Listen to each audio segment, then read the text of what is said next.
Okay, the maiden voyage of the malt kiln is underway. I got about a ½ pound of the malt already in the oven. My temp is at 109, still climbing, and not much to see in there just yet. I'm leaving the door closed because I'm trying to make crystal. So using my Alpha Geek powers, I mashed this grain straight. It was green malt at the time. I stuck it in here. I used this temperature control. I held this grain at 150 for 1 hour, and then I opened the door and blew it out, and it tastes like crystal malt.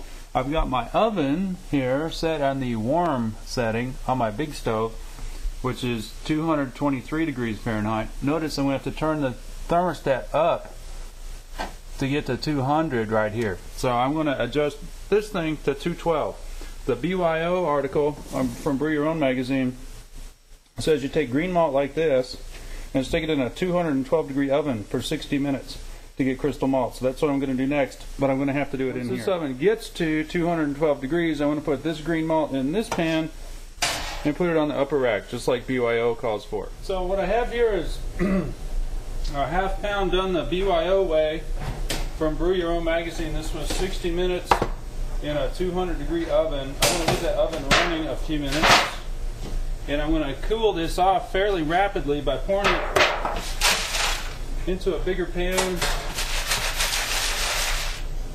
Ooh, that smells good. And kind of fluffing it a little bit. Just like before, there's a little bit of water still in here, even after an hour at 200 degrees. But I think I want to be able to get it out pretty quick. This is the first one I mashed at 150 for an hour, but it's had a little more time to dry out. They're about the same color.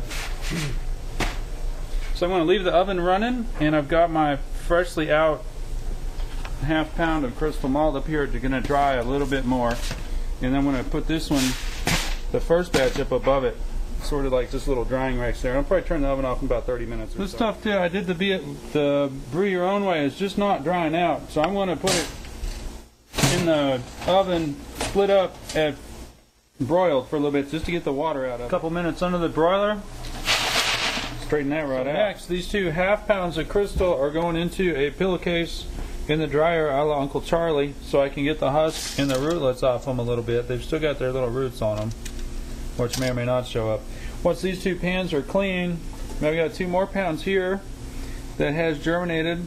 This is a couch. I've been pulling these in and out of the fridge. That current temperature is just between 60 and 70 degrees.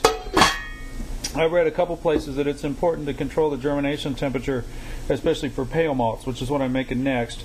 Once I have my 2 mixing bowls clean, then these 2 bowls, I've got 1 pound and 1 pound soak-in. They're going to come out of the water and get a little air rest in these 2 bowls before they go back in the water to soak a little bit longer before I let them germinate. So I went with 20 minutes in the dryer in a pillowcase on the lingerie setting, which I had to look up, of course, on my dryer. See about getting the husk off this. I've already untied the knot in the pillowcase, so I can just shake it out. It doesn't look much different yet. Uncle Charlie was talking about using a fan to separate the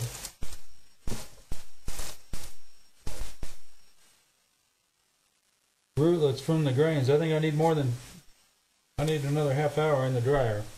So now 40 minutes in the dryer on the delicate cycle that I didn't even know I had.